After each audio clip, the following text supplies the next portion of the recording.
성부와 성자와 성령의 이름으로 아멘. 하느님의 신비를 지키시는 침묵의 어머니, 망각하는 이가 받는 형벌인 현재의 우상 숭배에서 우리를 해방하소서. 기억의 안약으로 사목자들의 눈을 깨끗하게 하여 주소서. 저희가 처음의 마음으로 기도하고 참회하는 교회로 돌아오리이다. 일상의 노동에 대한 성실함으로 꽃피우는 아름다움의 어머니, 게으름과 하찮음, 패배주의의 마비에서 저희를 깨워주소서. 사목자들이 일치하고 하나 되는 연민을 입게 하소서. 저희가 봉사하고 겸손한 형제적 교회의 기쁨을 발견하리이다. 인내와 자비를 두르신 자애의 어머니, 저희가 소속할 줄 모르는 사람들에 대한 외면과 완고함과 그들에 대한 불쾌감을 불사르도록 도와주소서. 당신 아드님께 전구하시어 저희 손과 발과 마음을 민첩하게 하소서. 저희가 애덕 속에서 진리와 더불어 교회를 건설하리이다. 어머니, 저희가 하느님 나라를 향해 순례하는 그분의 백성이 되리이다. 아멘. 네, 방금 바친 기도는 프란치스코 교황님께서 성모님께 교회를 의탁하는 기도라고 이렇게 만들어서 바치신 것인데, 성모님께 교회를 의탁한다. 참 아름다운 표현입니다. 그렇죠? 예. 우리 한 사람 한 사람이 성모님께 의탁할 뿐만 아니라 우리 교회 전체를 성모님께 의탁하는 것은 참 아름다운 일이고 우리가 해 나가야 될 일이 아닌가 생각합니다. 우리 아까 서둘러 오시는 성모님 잠깐 보다가 마쳤는데, 제가 예전부터 자주 말씀드렸지만 이 교부들, 뛰어난 성인들, 교황님들은 보면 그 성경의 그 한두 단어에서 뭔가를 뽑아내는 그런 탁월함이 돋보인다. 이게 서둘러 오신다는 것도 바로 그런 거예요. 수녀님들 성경에 찾아보면 그 루카복음서 1장 39절인가 그쯤 될 건데, 그냥 딱 나오는 게 그 무렵 마리아는 길을 떠나 서둘러 유다 산악 지방에 있는 엘리사벳의 집으로 갔다. 이게 다예요. 왜 갔는지, 뭐 때문에 갔는지, 성모님이 무슨 마음으로 갔는지, 이런 거 하나도 안 나오고, 저는 사실 거기서 서둘러란 단어를 단 한 번도 눈여겨본 적도 없어요. 그 본문에서는 그게 핵심이 아니에요. 그 본문은 엘리사벳 성녀와 성모님의 그 만남과 그 대화가 핵심이니까, 또 태중에 있는 세례자 요한이 기뻐하는 이런 하도 묵상할 게 많으니까 그 서두른다는 단어는 아마 저 말고도 대부분 거기에 관심도 두지 않았을 겁니다. 근데 프란치스코 교황님이 그 짧은 한 문장에서 그 서둘러라는 그 단어에 탁 이렇게 집중하고 거기서 뭔가를 캐치해내서 이렇게 길게 아까 제가 읽어드린 대로 왜 그렇게 하셨는지 당신 묵상을 이렇게 쉽게 풀어내셨죠. 그분이 무언가를 느끼셨다고. 그래서 서둘러 길을 떠나셨고, 서둘러 떠나시는 성모님이 지니셨던 그 마음을 묵상하는 것은 아름다운 일이다. 우리 어머니는 어떤 마음을 지니고 계셨을까요? 그것은 도우려는 의지입니다. 그분은 다른 사람을 도우러 가셨습니다. 그저 도우러 가신 것입니다. 성모님은 늘 그렇게 하신다고. 우리가 도움을 필요로 할 때 언제나 서둘러 오시는 그런 어머니시다. 네. 그래서 심지어 어떤 수도에는 영원한 도움의 성모님이시다. 한 번, 두 번 돕고 끝내는 게 아니고 영원히 우리를 도와주시는 어머니시다. 네. 근데 프란치스 교황님은 서둘러 오시는 그런 어머니시다. 그러니까 우리가 더 자주 그때그때 성모님을 찾으라는 말씀이겠죠. 예. 그렇게 즉각 오시니까 더 자주 찾아라. 지금보다 훨씬 더 자주 성모님께 의탁해라. 네 힘으로 다를 하지 말고 처음부터 그냥 어머니 도와주세요. 이렇게 해라는 거죠.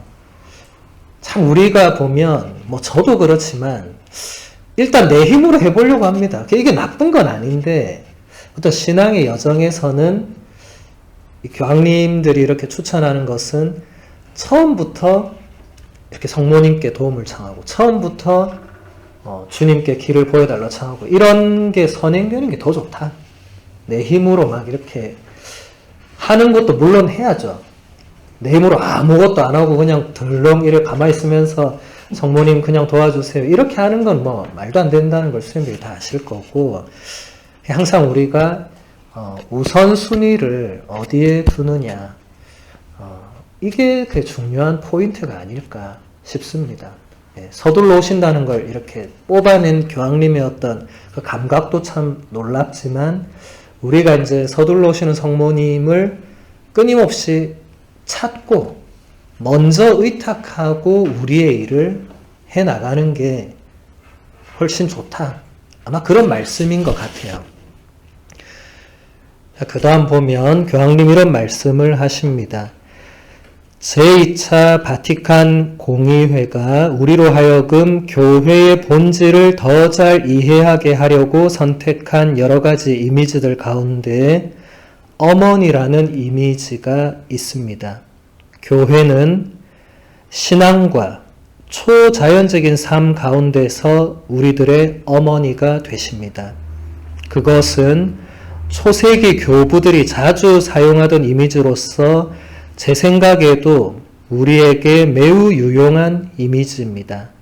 저에게는 어머니이신 교회라는 이미지가 교회에 대한 아름다운 이미지 가운데 하나입니다. 우리 수녀님들이 성모님에 대해서 묵상하실 때는 반드시 제2차 바티칸 공의회의 그 교회 헌장, 그 뒷부분에 성모님에 관해서 아주 많이 할애된 부분이 있는데 그것을 꼭 읽고 묵상하시기를 제가 권해드립니다. 거기에 이 2000년에 우리 교회가 성모님에 대해서 얘기했던 게 다 들어가 있고 물론 아주 단순하게 표현되어 있어요. 하지만 그 안에 없는 표현은 하나도 없어요. 네. 그래서 교회 헌장 뭐 처음부터 끝까지 다 읽으실 필요는 없고 뭐 시간 많으면 다 읽으셔도 되는데 그 ha여튼 60 그쪽 항부터 이제 계속 이 성모님과 교회의 관계에 대해서 계속 얘기하는 부분이 있고 프란치스 교황님도 교회 헌장 그 부분을 자주 여기서도 인용을 하십니다. 그래서 수녀님들이 나중에 시간 내셔서 성체조배 하실 때나 개인적으로 이렇게 영적 독사하실 때 그 교회 헌장 그 부분을 통째로 이렇게 쭉 한번 읽어보시면 오늘 강의와도 흐름이 맞는 부분 그리고 오늘 강의에서 제가 다 다루지 못하는 부분들도 제2차 바티칸 공의회 교부들이 많이 또 다루어내거든요. 그냥 오늘 모든 걸 다 우리가 다룰 수는 없기 때문에 그 교회 헌장은 반드시 수님들이 따로 읽고 묵상하는 그 작업이 필요합니다. 그래서 거기서 지금 교황님이 여기서 얘기하잖아요. 거기서 이미 여러 이미지들이 나온다고. 근데 당신은 그 어머니이신 교회를 굉장히 좋아하고 지금 우리 시대에 아주 필요한 이미지라고. 바꿔 말하면 지금 이 시대의 사람들에게 세상 사람들에게 비신자에게 또 우리 신자들에게도 교회는 어머니라는 이걸 보여줘야 된다고. 그러니까 우리가 보여줘야 된다고. 교회는 어머니라고. 그러니까 지금 신자들에게, 비신자에게 필요한 거는 그 어머니 같은 교회가 필요하다고. 그러니까 그 전에 우리가 어릴 때 수님들 생각해 보세요. 교회가 이미지가 어머니였습니까? 아버지였습니까? 다 아버지였어요. 예. 가서 맨날 혼나고, 막 이런 기억들, 이 어머니하고 맞지 않죠? 예. 그러니까 잃어버릴 때보다는 우리가 놓치고 있는 그 부분이 어머니의 모습을 보여주는 교회. 이게 지금 너무 필요하다. 수녀님들이 이 바오로딸 서원을 찾아오는 그분 한 사람 한 사람에게 어머니이신 교회의 모습을 보여줘야 되겠죠. 그럼 어떻게 보여줘야 될지 고민해봐야 되겠죠. 그러지 않고 그냥 책 이거 좋아요. 이거는 점원으로서의 교회, 책을 팔아야 되는 교회 이렇게 되면 안 돼. 물론 그런 것도 필요하지만 그런 걸 하면서도 어머니이신 그 교회를 느끼게 해주는, 이건 수녀님들에게 주어진 과제겠죠. 어떻게 하면 이곳을 찾아오는 모든 사람들에게 이곳이 어머니인 교회라고 느껴지게 할 수 있을까? 그래야 사람들이 또 오겠죠. 여기가 어머니처럼 느껴진다면 오지 말라 해도 올 거예요. 네. 제발 오지 말라 해도 올 거예요. 여기가 어머니 같으면. 여기가 이 엄한 아버지 같으면 오라고 해도 잘 안 올 거예요. 나는 별로 책하고 뭐 가깝지도 않고 이런 식으로 고민해야 됩니다. 그 다음 보면 교황님이 이렇게 말씀을 하십니다. 교회와 성모님은 둘 다 어머니이십니다. 교회에 관하여 말하는 것을 성모님에 관해서도 말할 수 있고 성모님에 관하여 말하는 것을 교회에 관해서도 말할 수 있습니다. 이건 아까부터 우리가 얘기해온 그 성모님과 교회의 그 뗄래야 뗄 수 없는 그 어머니라는 그 공통적인 요소를 지닌 그걸 얘기하는 거죠. 근데 여기서 교황님이 또 중요하게 한 가지 얘기하는 것은 한쪽에 대해서만 말할 수가 없다고. 한 분을 얘기하면 같이 얘기해야 된다고. 예. 따로 국밥으로 이게 안 되는 겁니다. 우리가 막 성모님 얘기하면서 교회에 대해서 전혀 말하지 않을 수가 없고, 또 우리가 지금 교회의 위기를 말하면서 성모님에 대해서 말하지 않을 수가 없다. 무조건 같이. 예. 1+1을 넘어서는 이거는 예, 그 콤비네이션 이상의 이 불가분의 뗄 수 없는 이 신비체 같은 그런 관계라는 거죠. 네. 성모님과 교회의 관계가. 계속 교황님이 이제 이걸 설명을 해 주시는데, 우리는 혼자의 힘으로 그리스도인이 될 수 없습니다. 오히려 신앙은 교회 안에서 교회를 통한 하느님의 선물입니다.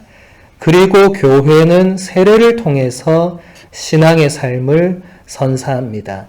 세례는 우리가 하느님의 자녀로 태어나는 순간입니다. 하느님의 생명이 우리에게 주어지는 순간이며 어머니처럼 교회가 우리를 낳는 순간입니다. 신앙이 교회 안에서 교회를 통한 하느님의 선물이다. 이것은 이미 교황님 첫 번째 회칙인 신앙의 빛, 거기를 읽어보면 이 부분이, 그 사실 베네딕토 교황님 작품이죠. 이 신앙이 어떻게 선물이 되고 어떻게 우리에게 빛으로서 주어지는 이런 게 아주 잘 설명되어 있습니다. 그것은 두고두고 수녀님들이 다시 신앙과 관련된 건 신앙의 빛을 반드시 봐야 됩니다. 예, 그 안에 다 있습니다. 그걸 보시면 도움이 많이 될 것이고, 지금 여기서 간단하게 교황님이 설명하신 게 교회가 어떻게 어머니가 되느냐, 예, 세례를 통해서 된다. 예, 어머니처럼 교회가 우리를 그 순간에 낳는다. 아름다운 표현이죠. 교회가 우리를 낳는다.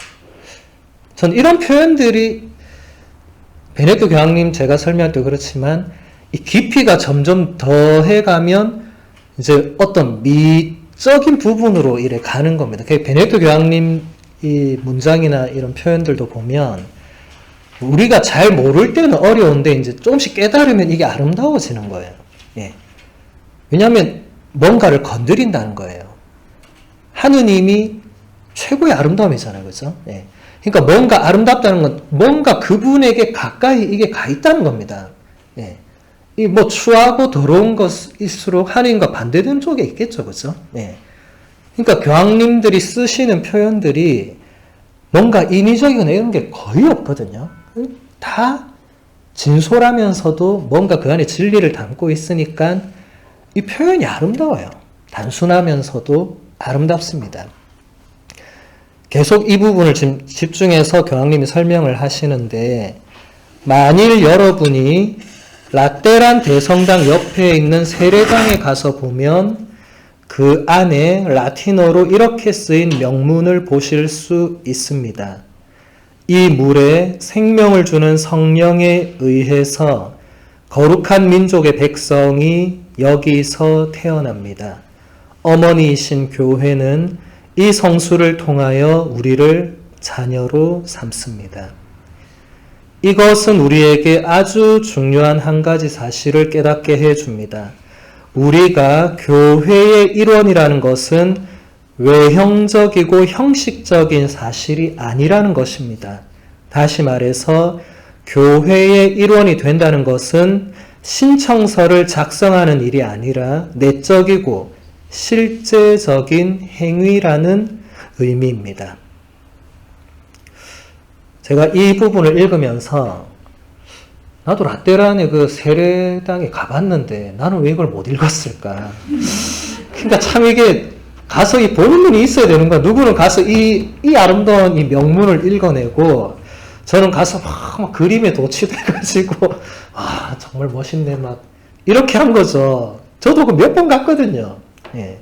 뭐 로마 살면서 그 라테란을 안 가본 사람은 없으니까. 자주 가게 돼요, 라테란. 그 세례당도 자주 가고. 근데 어떻게 이런 거를 못 봤을까? 다음에 제가 가면 꼭 한번 가서 이걸 반드시 찾아서 읽어봐야 되겠다. 예. 가서 한국 사람 주특기 있잖아. 가서 사진부터 막 찍고 사진 찍다가 배가 고프니까 나가서 뭐 좀 먹자 이러면 또 바로 나가는 거죠. 이런 거를 찾아서 읽어냈어야 되는데 저는 라틴어를 할 줄 아는데도 이건 제가 본 기억이 안 나더라고요. 못 본 거죠. 근데 이 명문이 뭔지 알죠, 선생님들? 그 새겨져 있는 거. 그 돌이나 비석이나 어디 벽에 그 선생님들 로마나 성지순례 가보시면 다 그 라틴어가 새겨져 있잖아요. 예. 예, 그런 거는 진짜 다른 교회의 그 엄청난 격언들이거든요. 예. 해석을 못 하더라도 그런 거는 나중에 누구한테 물어봐서라도 이게 뭐 무슨 글자인지 왜 그냥 안 새깁니다. 새길 만한 뭐가 가치가 있으니까 새기는 거지 그냥 아무거나 새겨놓진 않아요. 예. 그건 중요한 겁니다. 역사적으로. 물론 그림들도 중요하지만 그 글자들이 사실은 더 중요한 거예요. 근데 왜 그림이 많냐면 옛날 사람들이 글자를 못 읽는 사람이 너무 많았기 때문에 그 그림을 많이 그렸지만 글자 읽을 줄 아는 사람들은 다 글자에 집중을 한 거죠. 그러니까 저도 이 글자보다는 그 그림, 화려한 이 세례 주는 그림, 막 세례자 요한 그림, 예수님이 세례 받는 그림, 이런 게 너무 아름답게 그려져 있으니까 거기에 눈이 가서 그 새겨져 있는 이 명문을 못 본 건데, 선생님들 다음에 기회 되시면 그 명문들을 꼭 집중해서, 사진도 그림만 찍지 말고 명문도 찍어가지고 다음에 저한테 가져오세요. 제가 해석해 드릴 테니까.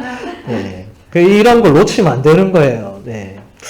이 글이 너무 아름다운 게 이 물에 생명을 주는 성령에 의해서 거룩한 민족의 백성이 바로 이곳에서 태어난다. 어머니이신 교회는 이 성수를 통해서, 그러니까 세례수겠죠, 그죠? 이 세례수를 통해서 우리를 자녀로 삼는다. 아까 교황님이 말씀하신 세례 때 교회가 우리를 낳는다. 이 표현과 같은 거죠. 그러니까 우리가 받는 세례가 얼마나 중요한지. 물론 그게 뭐 10분도 안 되는 순간이죠. 세례 받는 그 순간은. 그런데 그 세례수로 우리가 이 교회의 자녀가 된다는 것. 어머니이신 교회가 우리를 낳고 우리를 그 교회의 자녀로 삼는다는 이거는 진짜 대단히 특별한 거죠. 그리고 아까 그게 선물이라고 했잖아요. 그죠? 굉장히 감사해야 될 일이죠. 우리 대부분은 뭐 유아 세례를 받거나 또 본인이 성인 돼서 예배자기를 받은 사람도 본인이 6개월 다녀서 받는다 이런 생각 많이 하더라고요. 이거 선물이라고 생각 안 해. 나의 6개월에 대한 보상으로 세례 받는 거라고. 나 얼마나 열심히 다녔는지 모른다고. 그거 아닌데. 제가 마지막 교리 때 그런 얘기예요. 그거 아니다. 6개월이 문제가 아니다. 이건 선물인데 여러분 노력이 내가 무의미하다 말하는 게 아니라 본질적인 게 정확하게 뭔지 알아야 된다. 이건 선물이다. 세례는 선물이지 내가 잘해서 받는 거 아니다. 그 반드시 기억을 우리도 해야 되겠죠. 우리가 아무리 어릴 때 유아 세례 받았다 해도 일단 선물입니다. 우리가 그 순간을 지금 하나도 기억 못하고 그런다 할지라도 그 선물입니다. 선물은 감사해야 되는 거죠. 그러니까 우리가 감사의 마음을 자주 잊어버리고 살지만 이럴 때 또 기억을 해야 되는 거죠. 요즘은 뭐 코로나 때문에 이제 성수도 못 짓고 이런 이 물 가지고 뭐 하는 게 잘 안 되니까 자꾸 우리가 이런 감각적인 부분이 약해지는 것 같아요. 왜냐하면 성사라는 거는 결국 컨택을 해야 되는데 지금은 언택트 시대니까 사실 대단히 교회는 위기입니다. 성사가 제대로 발휘가 안 되고 있잖아요. 미사 외에는 그 어떤 성사도 지금 제대로, 미사도 사실 제대로 지금 성사적인 충분한 효과가 안 나고 있고 사실은 지금 위기 상황이죠. 그러니까 우리가 그런 감각들을 이럴 때일수록 더 놓쳐서는 안 되겠죠. 그리고 여기서 교황님이 짚어주신 아주 중요한 한 가지 사실은 우리가 세례받고 교회의 자녀가 되는 것, 교회의 일원이 되는 것은 이 외형적이고 형식적인 측면이 결코 아니다. 예. 이건 내적이고 실제적인 행위이다. 우리가 이 하느님의 백성이 된다는 것, 예수 그리스도의 그 신비체의 한 지체가 된다는 것, 성령의 궁전이 된다는 것, 이게 제2차 바티칸 공의회 교회론의 핵심 세 가지 표상인데 이 세 가지가 된다는 게 그냥 그런가 보다 이게 아니고 이게 정말 실제적으로 일어나는 일이라는 겁니다. 우리는 신비에 참여하고 있는 건데 제가 아까도 잠깐 그 이야기를 하다가 시간 다 되지 못했지만 신비에 참여하고 있는데 우리가 잘 그걸 못 느끼죠. 그건 우리가 그냥 오감으로 느낄 수 있는 게 아닙니다. 오감으로 느끼면 그건 신비가 아니에요. 오감으로 느낄 수 있는 건 인간적으로 다 되는 겁니다. 넘어서니까 그때부터 자꾸 거기에 대해서 우리가 그게 신비 감각이라는 게 있거든요. 우리가 우리 수녀님들이 경당에 들어갔을 때 그냥 안 들어가잖아요. 왜냐하면 거기에 성체가 모셔지고 이런 걸 감각적으로 인지하는 거예요, 몸이.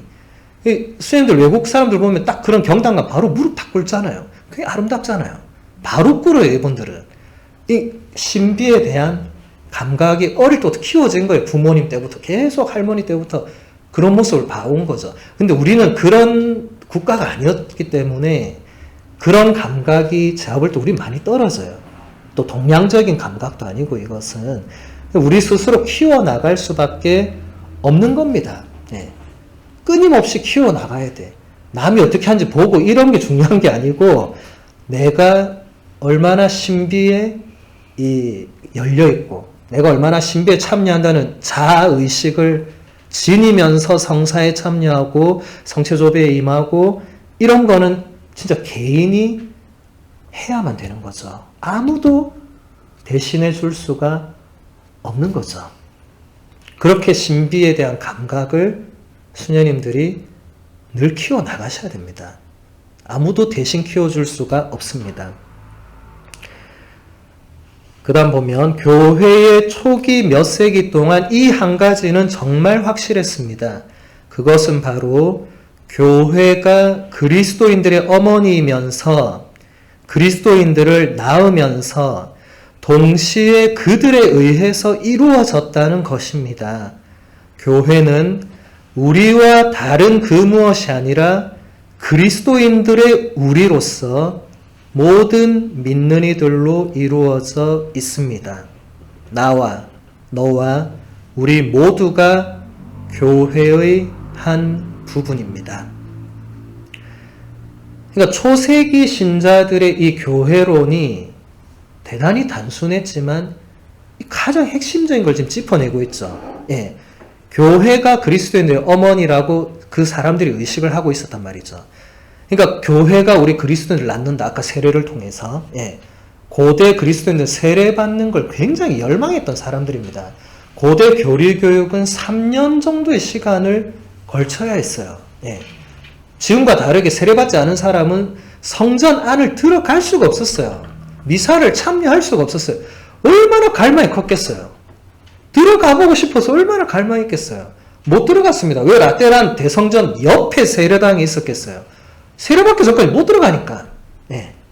지금하고 달라요. 지금은 아무나 그냥 고향이나 아무나 들어가지만 예. 그때는 그 문 딱 닫았어요. 예. 진짜 문 닫았어. 세례를 받아야만 이 교회 일원이 된다는 이게 보여주는 거예요. 그게 나쁜 의미가 아니었습니다. 아무나 들어오면 들어가서 뭐합니까? 여러분 외국에 가보세요. 성전 가서 사람들 들어가면 뭐예요? 구경하잖아요. 기도 안 하고 아무나 들어가면 안 돼. 지금은 뭐 관광지가 돼버렸으니까 할 수 없지만 아무나 들어가는 곳이 아닙니다. 네.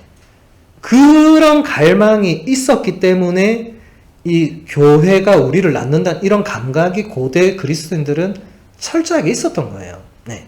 그런데 더 중요한 것은 교회는 그들에 의해서 이루어진다.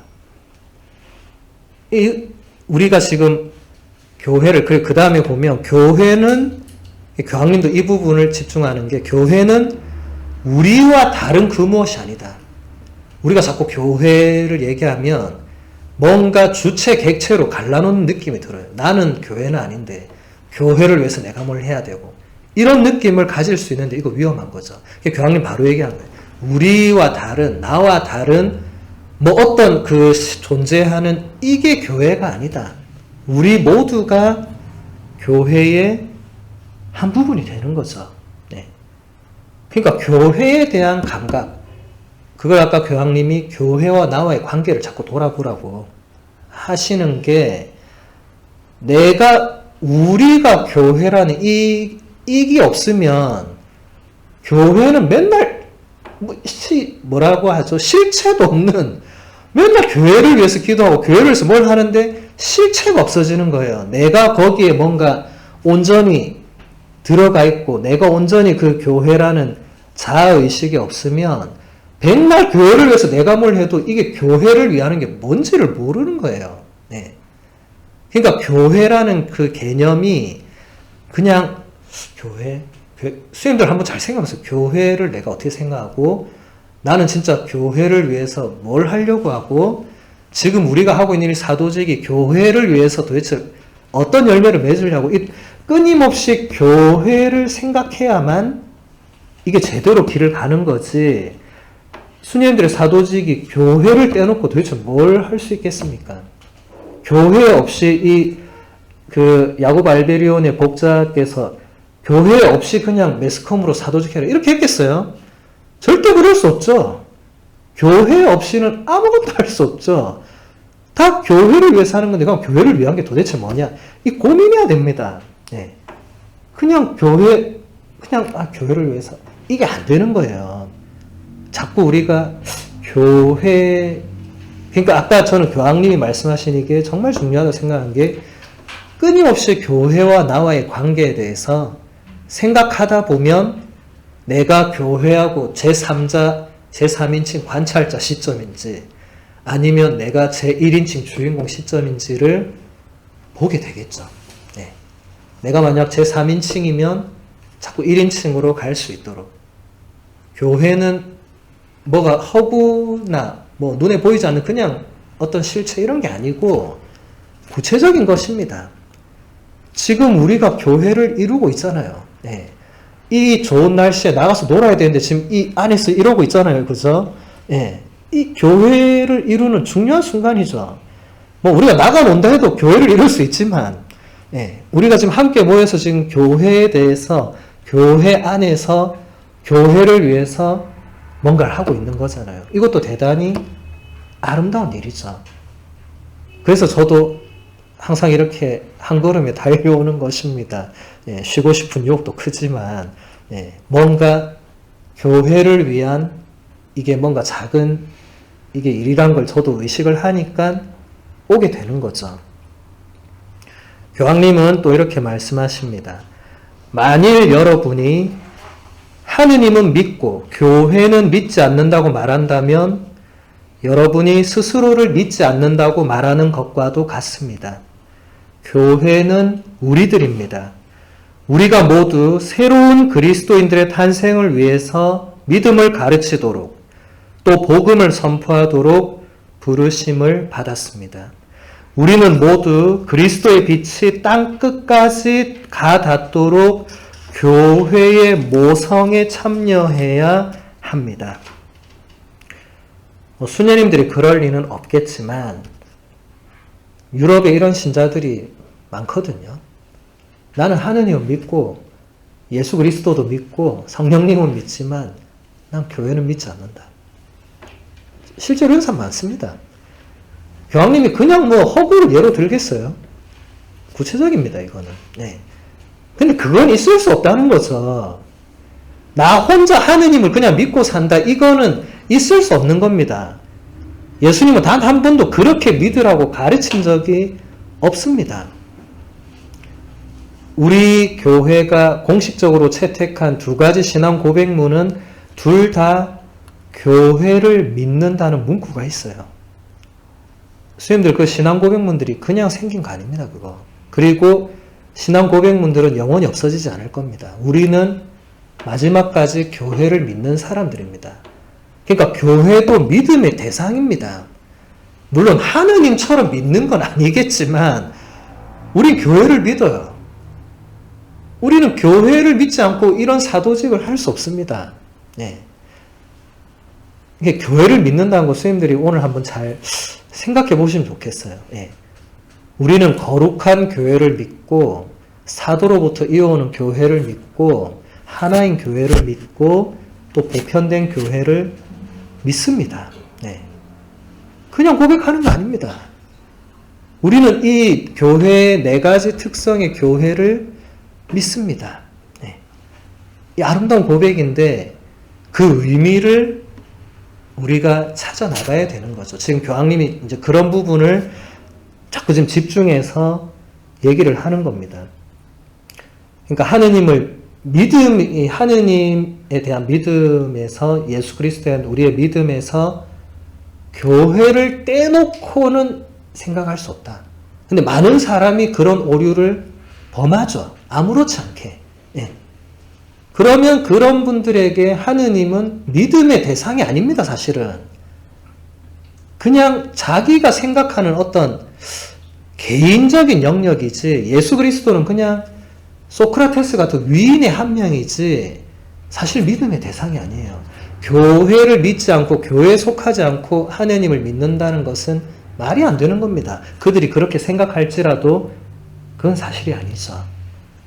우리는 교회를 믿고 교회에 속해 있으면서 하느님을 믿고 성모님을 어머니로 모시고 이게 가능한데 그러지 않으면 사실 다 안 되는 겁니다. 교황님 그걸 말씀하시는 거죠. 그리고 교회의 모성에 우리가 참여를 해야 된다. 아까도 얘기했죠. 우리가 어머니이신 교회의 모습을 보여줘야 된다. 사람들에게 그냥 예수를 믿어라 이게 아니고 어머니이신 교회의 모습을 우리가 보여줄 수 있어야 된다. 성령 강림 사건은 교회의 탄생과 공적인 출현을 나타냅니다. 성령 강림의 근본적인 요소는 놀라움입니다. 오순절에 태동한 교회는 놀라움을 일으키는 공동체입니다. 하느님으로부터 교회에 오는 능력에 힘입어 새로운 소식인 그리스도의 부활을 새로운 언어인 보편적 사랑의 언어로 선포하기 때문입니다. 저는 이 부분에서 제가 잊고 있던 고백을 기억해냈어요. 놀라우신 하느님. 제가 어느 순간부터 이 고백을 안 하고 잊어버리고 있었다는 걸 이때 알았어요. 제가 예전에 로마 가기 전에 3년 정도 보좌 신부 생활할 때 이렇게 막 또 새 신부고 보좌 신부니까 얼마나 열심히 했겠습니까? 지금보다 몇백 배로 날아다니고 할 때였어요. 차도 없는데 날아다닐 때였어요. 근데 그때 제가 느낀 게 제가 해서 뭐 이렇게 보여지는 그것보다는 진짜 하느님 놀라우신 분이구나. 제가 생각한 거랑 항상 다른 열매와 다른 결과와 이런 걸 보면서 아직 애기 신부였지만 그 놀라우신 하느님에 대한 감각이 있었던 거죠. 아마 나중에 아마 수녀님들한테 제가 그런 걸 뭐 제 유튜브에 올리면 아마 보내드리면 보게 될 건데, 제가 항상 그 끄트머리 멘트, 제가 그때 막 멘트도 넣고 했어요. 그럼 마지막 멘트에 그 놀라우신 하느님 이런 걸 제가 꼭 넣고 하느님께 감사하다 이렇게 하면서 그 어떤 한 편의 동영상 같은 걸 마무리했던 기억이 있고 제가 다 가지고 있어요. 언젠가는 제가 올리면 보내드리겠죠. 아직까지는 뭐 요새 하도 올릴 게 많아가지고 그거 좀 놔두고 있어요. 근데 그걸 제가 잊어버린 거예요. 완전히. 내가 이걸 언제 잊어버렸을까 생각하니까 로마 가서 다 잊어버린 거예요. 로마 가서 삶이 너무 힘들고 괴로우니까 놀라운 하느님은 저리 가라고, 제발 하느님 나를 이 비탄의 수렁에서 건져달라. 왜 안 건져주시나, 이것만 한 거예요. 물론 이제 그것도 한 몇 년 지나니까 괜찮아져서 그때부터는 또 안 그랬지만 어쨌든 앞에 놀라우신 하느님을 잊어버리고 그냥 쭉 간 거예요, 이제 그때부터는. 근데 이 부분을 딱 보는 순간, 놀라움 이 단어를 보는 순간 제가 뭔가 뒤통수를 강하게 맞은 듯한, 내가 잊고 있었구나. 그분은 놀라우신 분인데. 그리고 내가 잊어버림으로 인해서 내가 그 로마 가기 전에 그렇게 놀라운 어떤 결과, 열매를 맺었던 이런 것들도 내가 같이 잊어버리고 있었구나. 뭐 제가 한국 와서 뭘 안 한 건 아니지만 그 초창기에 막 그 느꼈던 이런 것들을 제가 별로 못 느낀 이유가 놀라우신 하느님 이 부분을 제가 완전히 잊어버리고 있었기 때문은 아니었나 하는 반성을 많이 하게 됐어요. 우리 수녀님들도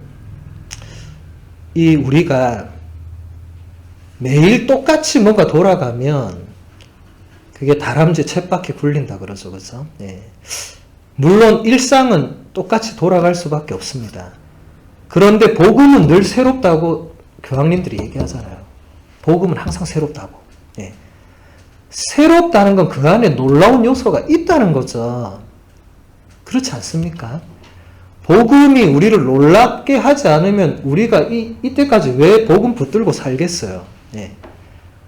그 예수 그리스도라는 분이 끊임없는 새로움과 놀라움을 우리에게 주지 않으시면 왜 우리가 이 생활을 하고 있겠어요? 근데 그러면 우리도 다른 사람들에게 그 놀라움을 보여줘야 되는 거예요. 이거는 대단히 중요한 겁니다. 그러니까 제가 오늘 자꾸 우리 바로달 수님들께 자꾸 숙제를 드리는 것 같아서 좀 그렇지만 어머니이신 교회의 모습도 보여주셔야 되고, 이곳에 오는 모든 분들에게 이곳에 올 때 똑같은 바오로딸이다 이런 느낌이 들면 안 되고 올 때마다 놀라워야 되는 거예요. 조금 과장해서 표현하면. 그래서 또 가고 싶다. 이번에 간 바오로딸과 뭐가 또 놀라운 게 나를 기다리고 있을까? 이래도 되지 않겠어요? 근데 이거는 본당도 대단히 이런 의미에서 반성 많이 해야 됩니다. 본당에 왜 사람들이 안 오겠어요? 1년 365일 똑같아. 저도 반성 많이 해야 돼. 뭐 새로운 걸 자꾸 추구하고 해야 되는데 기존에 거 하는 게 편한 거예요. 뭐 그 특별한 게 있겠어요? 이렇게 자꾸 생각하는 거예요. 뭐 특별한 게 있나? 그러니까 강론 준비도 뭐 새로울 게 있나? 다 맨날 보던 그 강론이 그 말씀이 그 말씀이고 새로운 걸 찾으려는 노력을 안 하는 거예요. 점점 더. 그러니까 수녀님들도 자꾸 그 새로운 걸 찾아내려는 이 놀라움이라는 이 단어를 우리가 잊어서는 안 되는 겁니다. 예. 그러니까 바오로 딸에 왔을 때 뭔가 놀라워야 돼. 그렇다고 내일부터 매일 책의 자리를 바꾼다든지 장식을 돌아가면서 매일 뭐 이러지 마시고 그러면 얼마나 스님들이 저를 원망하겠어요. 괜히 그 신부 와서 얘기해가지고 매일 우리가 뭔 고생이냐 그렇게 되면 안 되고 뭔가 이것은 우리의 근본적인 내면의 이 변화가 필요하다. 예. 지금 내 삶에 지금 나의 그 수도자로서 걸어가는 이 삶의 길에 그 새로움과 놀라움이 있는지부터 우리 각자 한번 생각해 봐야 될 거예요. 예. 저도 그때서야 깨달았으니까, 내가 잊어버리고 있었구나. 그러니까 그전에는 제가 잊어버리고 사는 줄도 모르고 살았던 거예요. 우리가 그래 사는 거예요. 뭐 사는 게 바쁘니까. 그리고 내 내면을 내가 들여다봐야지 누가 옆에서 안 들여다봐 줍니다. 아무리 친구 만나고 영적인 대화 나누고 해도 내가 들여다보지 않는 이상은 아무도 모르는 거예요. 그래서 이 놀라움의 요소는 우리가 지금 매달 만나고 있는데 매달 만나도 서로 놀라워해야 되겠죠. 네. 근데 이제는 막 익숙해져가지고 아까 스님들이 여기가 집 같지 않느냐. 물론 좋은 그 어떤 의미인지 알지만 그래도 제가 새로움을 들고 와야 되는 거예요. 항상. 네. 항상 스님들을 제가 놀라게 해드려야 되는 거예요. 네. 그게 그래서 저를 초대하는 이유잖아요. 제가 와서 맨날 똑같은 얘기하면 스님들 사실 다음에 안 오길 바랄 거예요. 와서 똑같은 얘기만 계속하면 이제는 더 이상 안 오면 좋겠다. 왜냐면 새로울 게 없고 놀랄 게 없으면 뭘 계속 부르게 차라리 딴 사람 불러야지. 이제 또 새로운 사람 뉴페이스 와서 이제 뭔가 우리를 다시 일깨워 줄 수 있는. 근데 우리가 그렇게 돼야 되는, 우리 각자가 그런 놀라움의 요소들을 내가 지금 얼마나 자각하고 있는지, 이거는 진짜 수녀님들이 한번 생각해 봐야 될 문제가 아닌가. 뭐 저는 한 번씩만 왔다 가니까 제가 뭐 그 순간 수녀님들한테 그런 요소를 발견하는 건 거의 불가능합니다만은 바오로 딸에 자주 오시는 분들이 있을 거예요. 그분들이 어떻게 느끼는지 그런 것도 중요할 거예요. 네. 이게 매번 똑같으면 우리가 뭔가 복음의 기쁨을 사는 게 아니라는 표지일 수도 있는 거죠. 네. 왜냐하면 프란스 교황님이 복음의 기쁨에서 그 복음의 기쁨은 그 영원한 새로움이라고 아주 아름다운 표현을 쓰거든요. 예수 그리스도는 영원한 새로움이다. 그러니까 하루 이틀 새롭다가 아이고 이제는 구닥다리로 이게 아니고 그분은 매번 매 순간 누가 찾아도 또 새로움이 그분 안에는 있다는 거죠. 우리가 그걸 찾아내야만 우리도 다른 사람들에게 혹은 나 자신부터 먼저 새롭고 놀라운 요소를 가질 수 있고 또 다른 사람에게도 전해줄 수가 있는 거죠. 지금 교황님이 그 다음에 이 부분을 교황님도 얘기합니다. 요즘의 교회는 너무 정제되어서 자신을 드러내지 않습니다. 그러나 이것은 대단히 잘못된 것입니다. 교회는 장식품이 아닙니다. 교회는 밖으로 나가서 사람들을 만나고 자기에게 맡겨진 메시지를 선포하기를 주저하지 않습니다. 설령 그 메시지가 양심을 자극하고 뒤흔들어 놓을지라도 어쩌면 문제를 일으킨다 하더라도 심지어 순교를 불러온다 하더라도 선포하는 것을 주저하지 않습니다. 이게 교황님의 지금 교회 모습을 진단한 거예요. 요즘 교회는 너무 정제되어 있다. 꼭 장식품 같다. 예. 드러나지 않고 이게 지금 우리 교회 모습이다. 예. 그럼 우리는 그런 모습이 저는 이미 본당 반성 많이 하고 있습니다. 이미 본당 사목은 그런 느낌을 많이 받아요. 예.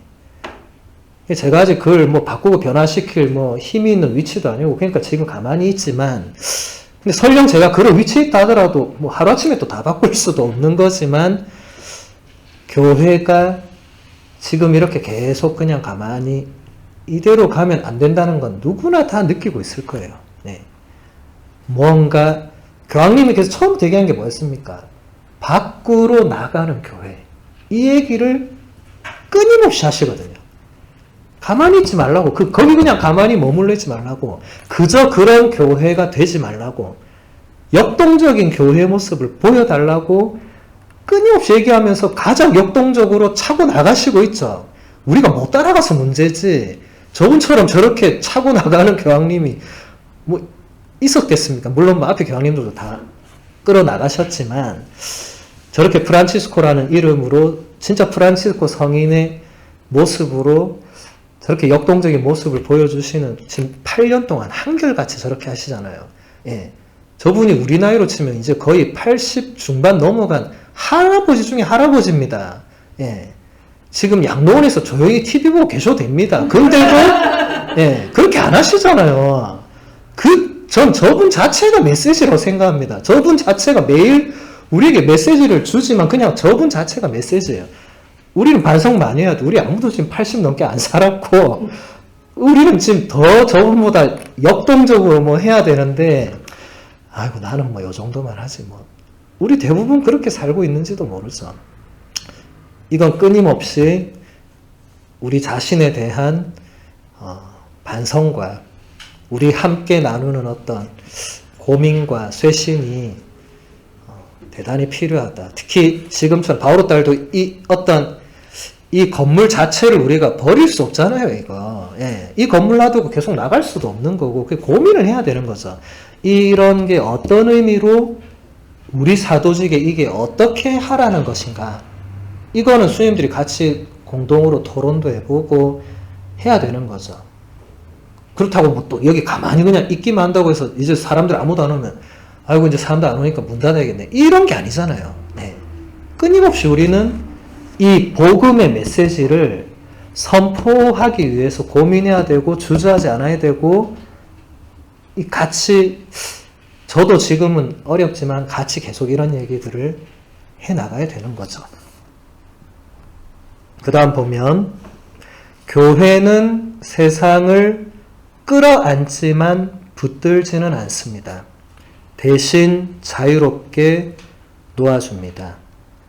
이 성베드로 광장의 기둥들처럼 세상을 맞이하려고 두 팔을 벌리지만 붙들어 매려고 가두지는 않습니다.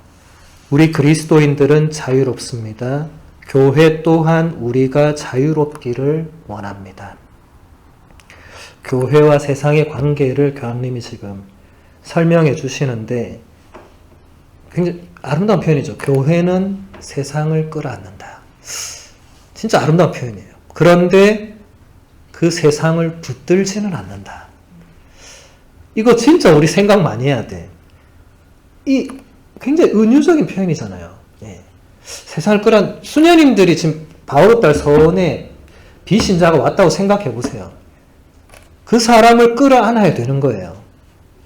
붙들지는 않아야 되고. 어떻게 해야 되겠어요? 각자 생각해 봐야 돼. 그냥 끌어안는 게 뭐지? 가서 끌어안아 주는 거예요? 그 말씀이 아니잖아요. 그죠? 예. 세상을 끌어안는다. 우리는 세상을 끌어안아야 된다. 예. 왜냐하면 세상 없이 우리가 어떻게 삽니까? 예. 우리는 어쨌든 세상 안에 있잖아요. 세상을 끌어안을 수 있어요. 어머니이신 교회자, 어머니는 자녀를 끌어안잖아요. 그죠? 품이 있잖아요. 어머니는. 우리도 그런 품이 있어야 되잖아요. 또 그 대신 자유롭게 놓아줄 줄도 알아야 된다. 네. 이 부분은 우리 각자가 어떻게 해야 될지 구체적인 건 항상 우리에게 남겨져 있는 겁니다. 교황님은 구체적으로 이렇게 해라고 잘 안 하십니다. 그러면 우리가 할 게 없잖아요. 그냥 그분 시키는 것만 하는 거잖아요. 교황님은 절대로 그런 분은 아니죠. 어떤 큰 틀을 제시하시지만 세부적인 지침은 항상 우리들이, 구체적인 거는 우리들이 각자가 혹은 우리 작은 공동체들이 이 큰 틀을 어떻게 적용시킬 건가. 네. 근데 그런 논의는 아름다운 논의입니다. 어떻게 우리가 세상을 더 끌어안을 것인가. 우리가 어떻게 이 대청동, 중앙동만 끌어안지 말고 더 벗어나서 우리 부산, 경남 전체에 바오로딸이 하나밖에 없잖아요. 네. 이 전체를 우리가 어떻게 끌어안을 것인가. 제가 예전에 사무엘라 스님한테 막 침 튀기면서 얘기했어요. 왜 울산에 바오로딸이 없느냐고 막 그 울산을 우리가 어떻게 끌어안을 것인가. 고민하셔야죠. 저 울산 저 영적인 불모지를 어떻게 할 겁니까? 계속 저렇게 놔둘 거예요. 예.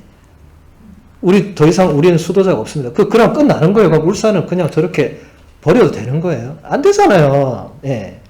자꾸 고민해봐야 되는 거죠. 뭐 어떻게 해볼까. 예. 그렇게 할 때 뭐가 이 지혜가 나오고 뭔가 길이 열리는 거지. 아이고 신부님 우리는 대청동도 힘들어 죽겠습니다. 뭐 이런 영원히 그냥 대청동 바오로 딸로 안 되죠. 예. 수녀님들은 경남 전체의 유일한 바오로 딸이라는 것을 기억하시기를. 예. 경남의 수많은 신자들이 이 서원을 필요로 합니다. 오지는 못하더라도 그들에게 이게 뭔가 가닿을 수 있는 그런 곳이 되어야 되겠죠. 네. 저는 그런 곳이 되기를 희망합니다. 우리 바오로 딸이. 그 다음 보면 성모님은 기도하고 일하고 회당에 가곤 하셨습니다. 하지만 성모님의 모든 활동은 언제나 예수님과의 완전한 일치 안에서 이루어졌습니다. 이 일치는 골고타에서 정점에 다다르게 됩니다. 여기서 성모님은 인류 구원을 위해서 성부께 목숨을 바치는 순교 안에서 당신 아드님과 일치를 이루십니다. 결국 성모님은 예수님의 고통과 일치를 이루셨고 그분과 함께 성부의 뜻을 받아들이셨습니다. 이러한 순종은 열매를 맺어 악과 죽음으로부터 진정한 승리를 이루어 내셨습니다. 자, 초반부는 뭘 말하는 거예요? 성모님이 기도하고 일하고 회당에 가고 했다는 거는 우리처럼 일상적인 거를 성모님도 하셨다고. 외적으로 성모님은 아무 특별할 것 없는 여인이었습니다. 너무나 평범한, 그래서 아무도 몰라봤던 그냥 나자렛 시골 처녀였고, 뭐 예수님 낳고 나서도 마찬가지였어요. 사람들이 성모님을 아무도 몰랐어요. 그냥 늘 똑같이 그냥 사셨던 거예요. 근데 그 똑같음이 다른 데 쳇바퀴 굴리는 똑같음은 아니었던 거죠. 그죠? 네. 그 다른 요소가 뭐였냐면 성모님의 모든 활동은 항상 예수님과의 완전한 일치 안에서 이루어졌다. 이게 우리가 일상 안에서도 그게 쳇바퀴가 되지 않을 수 있는 가장 중요한 요소가 되겠죠. 이건 쉽지 않습니다. 성모님은 가능해도 우리는 추구는 하지만 쉽지는 않죠. 우리 스님들 어떻게 우리가 모든 일을 하면서 예수님과 완전한 일치를, 그거는 인간적으로는 거의 불가능에 가깝다고 생각합니다. 근데 추구해야죠. 우리가 하는 모든 일이, 사도직이, 내 개인적인 일이, 또 우리 공동체 일이, 그리고 정말 사소한 일이, 허드렛 일이 그분과의 일치 안에서 이루어지고 있는 거 아닌가. 예. 그거는 평생 해나가야 되는 거겠죠. 소아데레사 성녀가 왜 성녀가 됐습니까? 이것 때문에 성녀된 겁니다. 예. 그분 수도 생활 9년밖에 안 했잖아요. 수녀님들 지금 해오신 거에 비하면 반의 반도 안 했잖아요. 예. 근데 성녀가 됐잖아요. 그 일상의 일들을 예수님과의 그 일치로 이루어내신 거죠. 그 어린 소녀가. 예. 그러니까 그거는 우리에게도 의미하는 바가 큰 거죠. 그걸 교회가 성녀로 인정했다는 것은 그게 우리가 하는 일들이 예수님과의 일치 안에서 이루어진다면 그 충분히 그건 거룩한 일이 된다는 거죠. 허드렛 일일지라도. 예. 이거는 우리가 이미 수도생활 초창기부터 아마 그런 것들은 많이 들어왔고 추구해오던 것이라고 저는 생각을 합니다. 이 일치가 어디까지 가야 되냐면 골고타까지 가야 된다고 교황님이 얘기를 하시는 거죠. 네. 언젠가 우리가 이제 우리도 세상을 떠날 때 뭐 고통을 피할 수 없겠죠. 그때 거의 대부분 저분이 이제 골고타에 저 일치하는구나 이런 얘기들을 많이 하죠. 돌아가시기 전에 뭐 짧게는 며칠, 길게는 몇 년을 막 고통받으시는 그런 분들을 혹시 가족이나 이렇게 겪으면 예수님의 고통에 골고타에 저렇게 하나가 되는구나 이런 과정을 봅니다. 근데 그게 그때 가서야 되는 게 아니고 성모님은 처음부터 계속 그런 게 있으셨던 분이었겠죠. 예. 우리도 이 골고타의 예수님의 그런 어떤 고통에 우리의 어떤 고통들을 일치시킬 수 있는, 근데 이거는 좀 저도 이런 거는 쉬운 게 아니에요. 왜냐하면 사람이 고통을 좋아하는 사람이 아무도 없더라고요. 예. 저도 지금 발목 조금 아파도 하나님 나한테 왜 이러시냐고 막 내가 이렇게 열심히 하고 있는데 왜 나한테 이런 뜻하지 않은 막 귀찮고 힘드니까 또 아프니까 막. 사실은 이게 제가 잘못해서 다 이래 된 건데 제가 사람 빼가지고 몸이 무거우니까. 근데 어쨌든 사람은 고통을 좋아하지 않아요. 근데 성모님이라고 뭐 고통을 좋아했겠어요? 네. 근데 어쨌든 이런, 제가 웃자고 한 소리지만 이런 인간적인 측면이 아니라 예수님과 우리가 일치하려는 그 목적, 심지어 고통마저도 아까 교황님 뭐라고 했죠? 순교마저도 각오하는, 그 순교는 우리가 예수님을 위해서 겪을 수 있는 최상의 고통이잖아요. 순교마저도 우리가 받아들일 수 있는 그런 그분과의 일치를 향한 그런 지향 혹은 열망, 그런 원의를 우리가 여전히 지니고 있는가? 네. 이거는 굉장히 중요한 물음입니다. 비록 그 순간 바로 예스 하고 대답 못할지라도 끊임없이 우리 안에 그런 열망들을 살려내야 되겠죠. 왜냐하면 자꾸 시간이 지나면 이게 식어가지 자연히 열망이 커지진 않더라고요. 예. 인간적으로는 자꾸 이게 식어가게 돼 있더라고요. 그러니까 끊임없이 노력을 해서 그 열망, 마리아 막달레나가 이 갈망의 여인이었잖아요. 그런 갈망, 이거를 우리가 계속 지닐 수 있도록 해야 되겠죠. 교황님은 이렇게 말씀하십니다. 우리는 가끔씩 누군가가 이렇게 말하는 것을 듣게 됩니다. 나는 하느님을 믿고 예수님도 믿지만 교회는 별 관심이 없어. 교회에 친교와 중개가 없어도 예수 그리스도와 개인적으로 관계를 가질 수 있다고 믿는 사람이 있는 것입니다. 그러나 이것은 위험하고 해로운 유혹과도 같은 생각입니다. 때로는 함께 걷는 것이 거추장스럽고 힘이 들 수도 있습니다.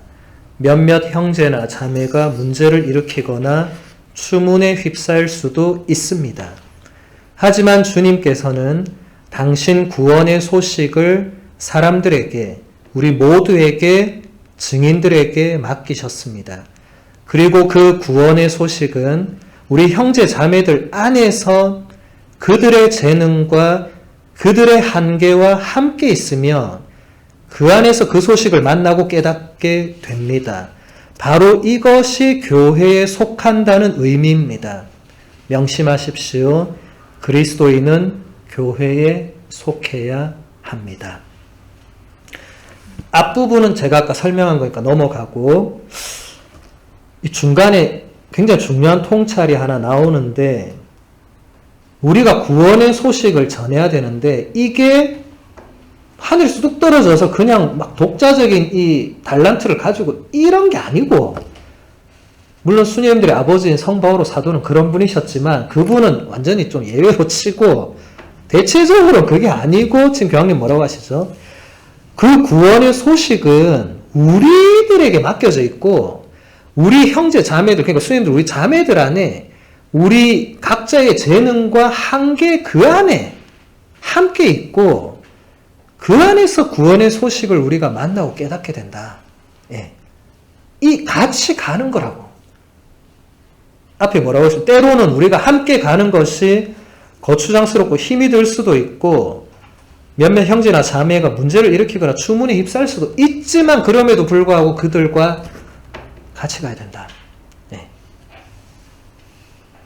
그들이 이단이나 사이비 정도 되면 교회에서 내보내야 됩니다. 그렇지 않으면 끝까지 같이 가야 됩니다. 이건 굉장히 어려운 부분이에요. 네. 그리고 아주 우리가 쉽게 빠지는 유혹이에요. 공동체, 저 사람 없으면 우리 공동체는 정말 하느님 보시기 좋은, 이거 위험한 거예요. 예. 이런 생각 자체가 이건 이미 악마의 어떤 올감이라고 보시면 됩니다. 그거는, 근데 그게 식별을 물론 해야 됩니다. 왜냐하면 진짜 이 공동체에 없어야 되는데 있는 사람이 있을 수 있겠죠. 뭐 인간적으로 그런 일이 안 생긴다 보장은 없으니까. 근데 그건 진짜 잘 식별해서 우리 교회가 2000년 동안 파문시킨 이 사례들을 보면 어쩔 수 없는 겁니다. 그거는. 예. 그들을 계속 안고 갈 수가 없는 거예요. 내보내야 되는 거예요. 근데 그런 케이스가 아니라면 그 약점과 한계는 끝까지 안고 가야 되는 겁니다. 예. 교황님이 지금 그걸 얘기하는 거예요. 약점과 한계를 보고, 아유, 쟤는 안 되겠다. 쟤는 이거 안 맡기고, 얘도 근데 안 되겠다. 그럼 도대체 누구한테 맡겨, 그러면? 예. 약점과 한계가 없는 사람이 어디 있어요? 그러니까 이거는 장상도 잘 식별해야 되지만, 우리가 이 구원의 기쁜 소식, 복음을 전하는데, 우리가 너무 수준 높은 도구가 될 필요는 없습니다. 예. 우리가 사도 바오로가 될 필요는 없어요. 사도 바오로는 하느님이 특별히 뽑아서 선택한 그릇이고 도구지, 하느님 우리한테 그 정도로 요구하지 않습니다. 예, 너무 겁먹지 않으셔도 됩니다. 선생님들 지금부터 막 5만 대 다 다니고 안 해도 돼. 예, 그렇게 요구 안 해. 예, 여기서 그냥 우리 이 자매 공동체 안에서 충분히 그분이 요구하시고 원하시는 게 있을 거예요. 예, 너무 막 이렇게 큰 일을 우리가 혼자서 다 할 필요도 없고 그렇게 할 수도 없습니다. 예. 근데 중요한 것은 우리가 교회에 속해 있어야 된다는 겁니다. 예. 교회에 속한다는 의미가 그냥 여기 몸담고 있는다는 게 아니고, 우리 총장 선생님이 내 다음에 어디로 보낼까 하기 전까지 그냥 앉아 있는 게 아니고, 같이 사는 이분들의 그 한계와 이 약점과 그 재능 안에서 같이 가야 되는 거죠. 이게 교회에 속하는 거라고 교황님이 너무 명쾌하게 가르쳐 주십니다. 교회에 속한 게 딴 게 아니에요. 네. 지금 수녀님들이 지금 모습 그대로, 제가 보기엔 되게 좋은 이 모습 그대로 계속 같이 가면 됩니다. 네. 그러면 우리가 아까 제가 계속 얘기해 왔던 그런 모든 부분들을 실현해 나가고 있는 거죠. 네. 그거는 수녀님들은 안에 이렇게 계시는 잘 모르지만, 이제 밖에서 뭔가 보는 사람들은 그걸 좀 바라볼 수 있겠죠. 또 그 열매가 어떻게 맺어지는지 사실 우리가 구체적으로 못 보더라도 우리의 노력들이 헛되지 않다는 것은 우리가 알고 있습니다. 우리가 나 자신을 위해서 하는 노력들을 말하는 게 아니라, 우리가 예수 그리스도와 복음을 위해서, 교회를 위해서, 뭔가 신자들의 영신적 유익을 위해서, 또 우리 자매 수녀님들의 이 뭔가 더 일치를 위해서 하는 그런 모든 노력들은 결코 헛된 것들이 될 수가 없습니다. 네. 다 교회를 세우는데 뭔가 작은 벽돌 한 장을 놓는 아주 엄청난 일들이죠. 우리가 그렇게 전혀 못 느끼고 산다고 하더라도 그렇습니다. 잠시 우리 쉬었다가 하도록 하겠습니다. 영광이 성부와 성자와 성령께 처음과 같이